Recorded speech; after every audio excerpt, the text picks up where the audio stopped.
What up YouTube, I'm back after fixing my capture card problem, and this probably will be my last video where I'll record after I do the video. I don't know, we'll see how it goes because I've been having voiceover trouble ever since I've been starting to do it. But anyways, today we have some great discussion topics, like some of the rookies that are coming in, the Miami Heat Big Three, and Summer League. So let's top it off with, of course, the Miami Heat Big Three. Do I think LeBron James should have went to the Miami Heat? No, I honestly don't. Because if you think about it, number one, who is the best team in the East as of now?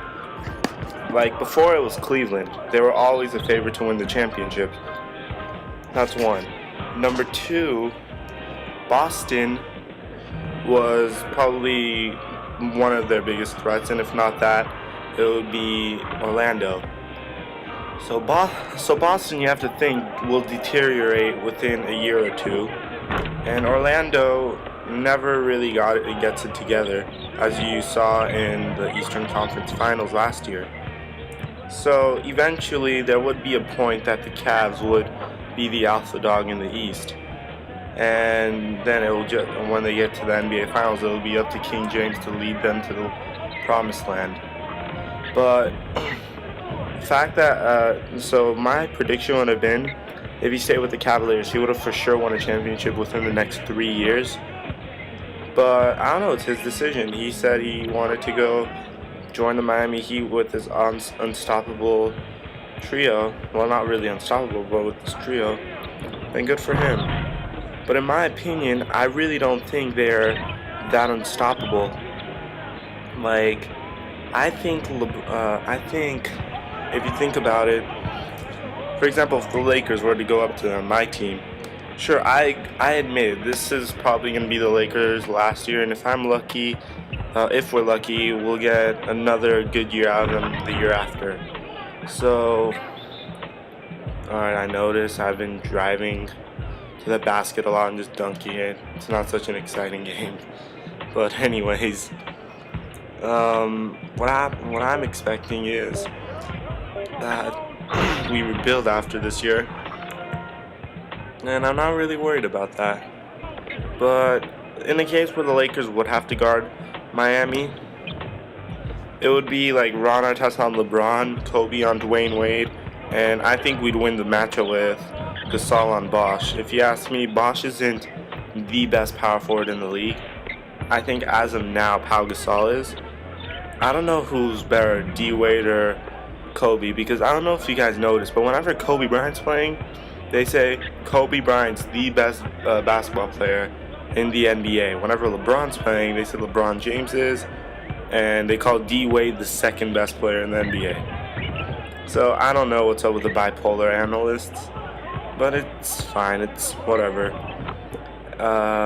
Anyway, I've been watching some summer league games, right? And I saw John Wall's first game, and my input on it was that he played well, yeah, but the 8 turnovers were really unnecessary. And let me tell you what I think. He came into summer league thinking that this was still high school.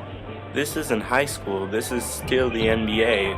I don't know if it's a step higher from Kentucky, but I know it's harder than high school. I also saw Devin Ebanks play, and I'm really happy with his play, and I think he'll make great contributions to the Lakers.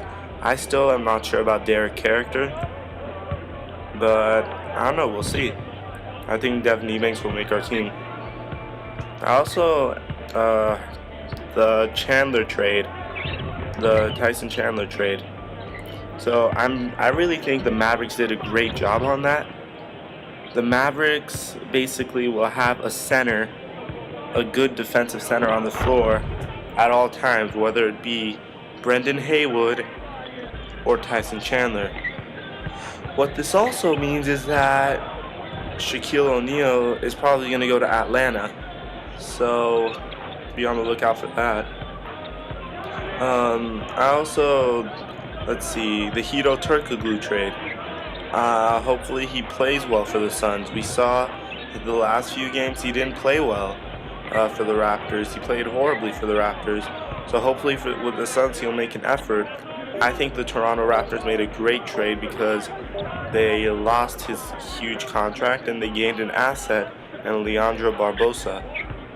So I like that trade for the Raptors. And let's see, what else do we have today in the NBA? Let me try to remember. Okay, so we also have Sean Livingston, who finally signs a deal with Charlotte. Congratulations to him.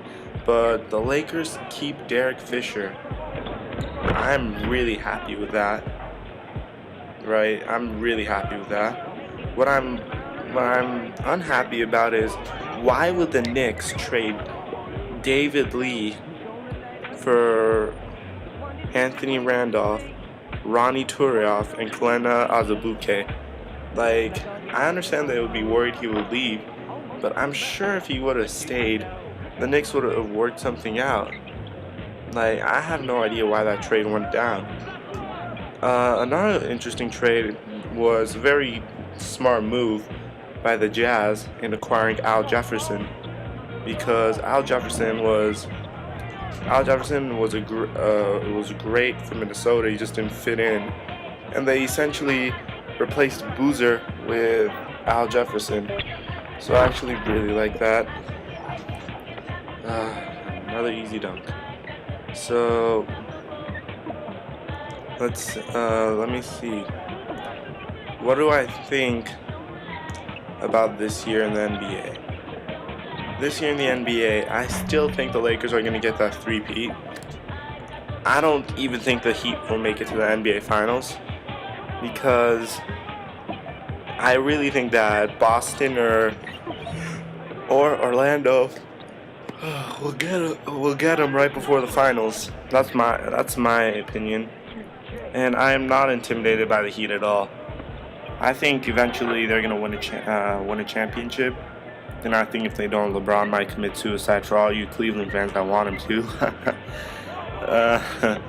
But to be honest, I'm looking forward to the Lakers rebuilding.